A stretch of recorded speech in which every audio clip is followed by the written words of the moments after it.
Many children speak in different languages at school, at home, and with their friends.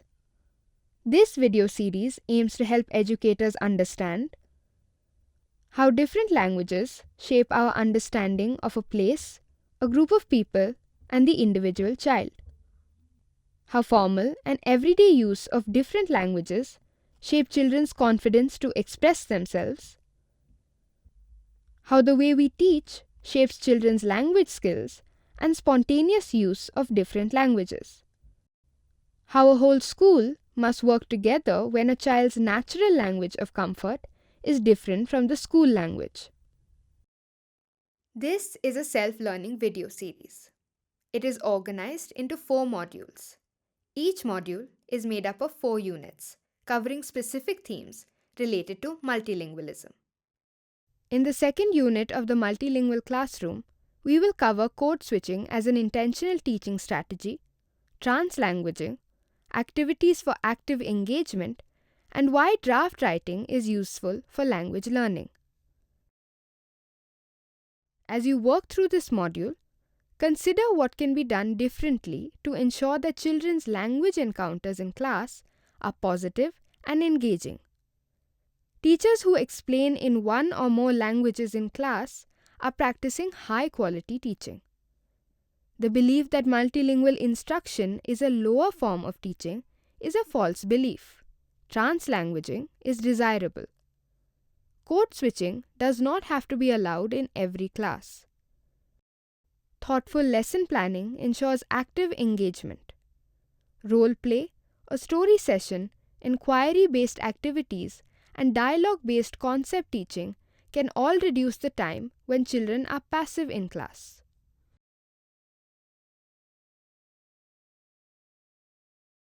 Parthaji, shall we discuss the aspects of language teaching that shape a child's language encounters? I would like to make a note of these for the future. Sure, let's do that. When teachers explain a new concept or hold a class discussion on a new concept, they can use one or more languages to explain the lesson so that children understand it better.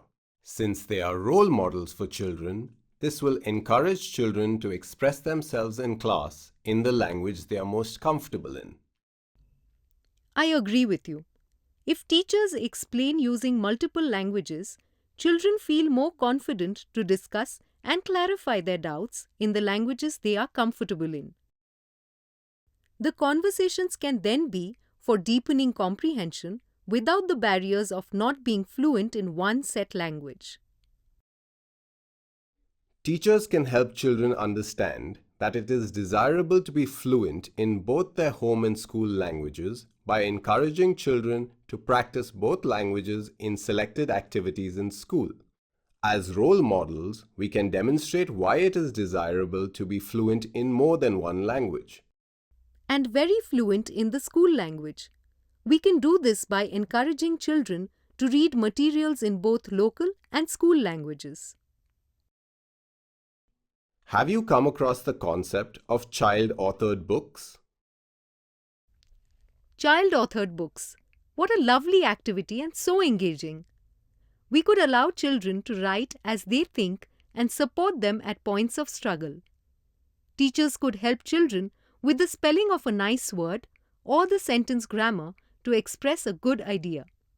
For some books, children can use code switching. For other books, they could be asked not to code switch. Aiming for both kinds of written work is an important teaching target. Look at this story written by Vishwas, who studies in Standard 3 of Yelakunte Government School. Vishwas had a dream, which he wrote for his homework assignment. This story went through multiple drafts before Vishwas was ready to share the book with his friends.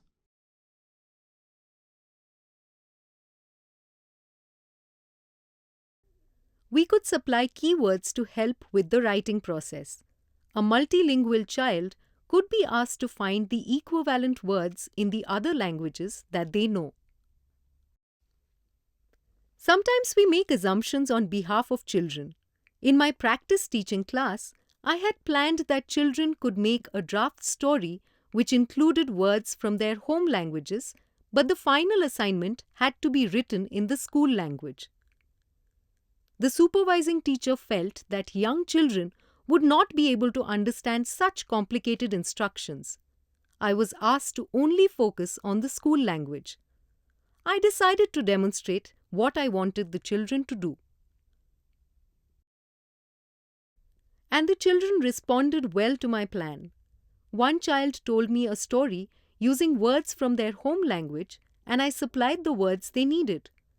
Another piped in with a dialogue in his home language, and I showed him how to use inverted commas to keep the dialogue as it was. A third had added quietly, "I will name my characters with names from home." Children know how to deal with step-by-step instructions. Our adult world views need to accommodate their comprehension of building an idea one step at a time. While we make children understand that all new languages are important, we don't need to allow code switching in every class. We could choose certain days in a week to celebrate a particular language. For example, we could declare 2 days every month as Local Language Day or every Monday as School Language Day to get children to think more in that language. Let us now look at some more learning support actions in a multilingual class. Role-playing is an active way to think and enact ideas. It is an example of using languages to support comprehension and learning. Yes, passive time with no opportunity to engage is unstimulating and does not promote learning.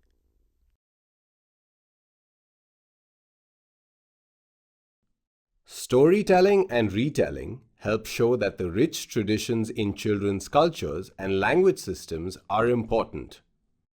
True, passive repetition is unstimulating and does not promote learning. Having many conversation partners helps show children that every language in their language system is important.